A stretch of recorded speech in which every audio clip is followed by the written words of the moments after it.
எல்லா புகழும் இறைவனுக்கே. Welcome to my channel Thopputhurai Thozhi. இப்போ நம்ம பார்க்க போகிற ரெசிபி ஒரு சூப்பரான டேஸ்டியான அல்ஃபஹாம் சிக்கனை பற்றி தாங்க நம்ம இப்போ பார்க்க போகிறோம்.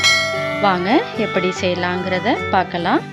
அதற்கு முன்னாடி தேவையான பொருட்களை பார்க்கலாங்க. இப்போ நான் 2 சிக்கன் எடுத்திருக்கேங்க. அதை சுத்தமாக க்ளீன் பண்ணிவிட்டு இதே மாதிரி பீஸாக கட் பண்ணி வச்சுக்கோங்க.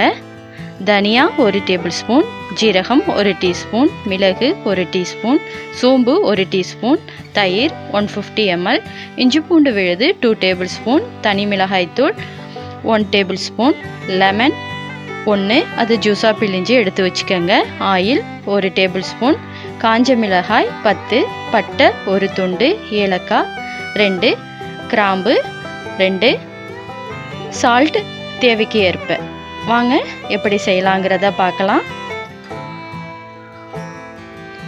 இப்போ ஸ்டவ் ஆன் பண்ணி ஒரு பேன் எடுத்து வச்சுக்கோங்க. அதில் நம்ம எடுத்து வச்சிருந்த பட்டை மிளகாய், பட்டை, ஏலக்காய், கிராம்பு இது எல்லாத்தையும் சேர்த்துக்கோங்க. சோம்பு,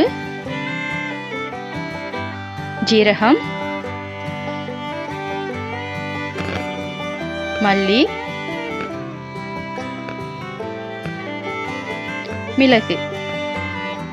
இப்போ நம்ம இது எல்லாத்தையும் ஒன்றா சேர்த்து ஒரு 5 நிமிஷம் ஃப்ரை பண்ணிக்கலாங்க. ரொம்ப நேரம் ஃப்ரை பண்ண வேண்டாம். இந்த அளவு இருந்தால் போதுங்க. இதை கொஞ்ச நேரம் ஆற விட்டு ஒரு மிக்ஸி ஜாரில் மாற்றிக்கங்க.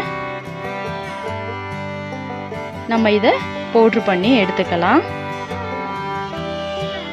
பாருங்க, இந்த அளவுக்கு பவுட்ரு பண்ணால் போதுங்க. இதே மாதிரி இருக்கட்டும். அது அப்படியே ஒரு கிளாஸ் பவுலில் சேர்த்துக்கங்க. இப்போ நம்ம அடுத்ததாக ஒரு மீடியம் சைஸ் தக்காளி, ஒரு மீடியம் சைஸ் பல்லாரி, இதை 2ஐயும் நம்ம இப்போ அரைச்சி எடுத்துக்கலாம். பாருங்க, அரைச்சாச்சு. அதையும் அந்த மசாலா கூடவே சேர்த்துக்கங்க.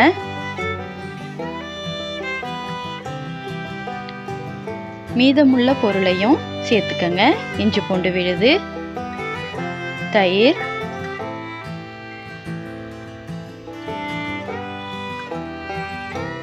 சால்ட், தனி மிளகாய்த்தூள்,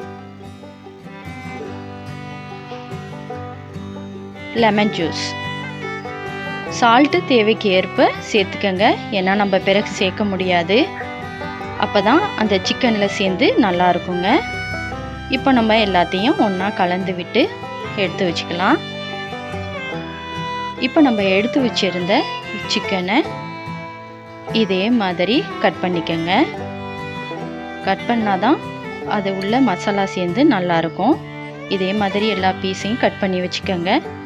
இப்போ அந்த மசாலா கூட நம்ம கொஞ்சமாக ஆயில் சேர்த்துக்கலாம். இதையும் நல்லா கலந்து விட்டுக்கங்க.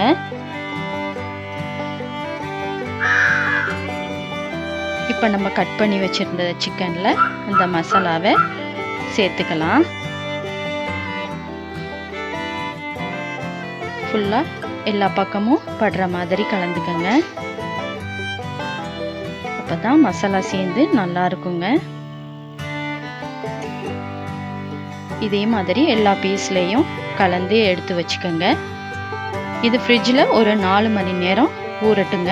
அதுக்கு பிறகு நம்ம எடுத்து அதை கிரில் பண்ணிக்கலாம். இதில் தாங்க நம்ம இப்போ சிக்கனை சுட்டு எடுக்க போகிறோம். அந்த ஸ்டாண்ட் எடுத்து வெளியில் வச்சுட்டு நம்ம இதில் இப்போ சார்கோலை சேர்க்கணுங்க. இதை கொஞ்சம் எரிய விட்டுக்கங்க.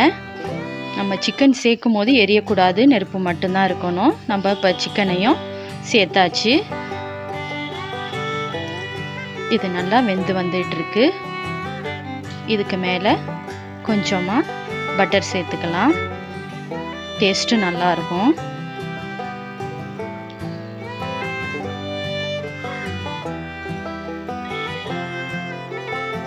பாருங்கள், இதை இப்போ நம்ம அப்படியே திருப்பி போட்டுடலாம்.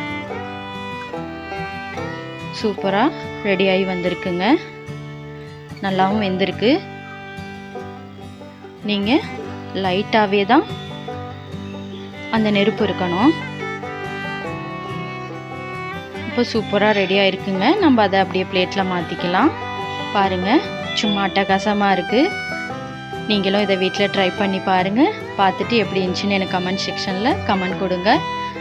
இந்த ரெசிபி உங்களுக்கு பிடிச்சிருந்தா லைக் பண்ணுங்கள், ஃபேமிலி ஃப்ரெண்ட்ஸுக்கு ஷேர் பண்ணுங்கள், மறக்காமல் சப்ஸ்கிரைப் பண்ணுங்கள்.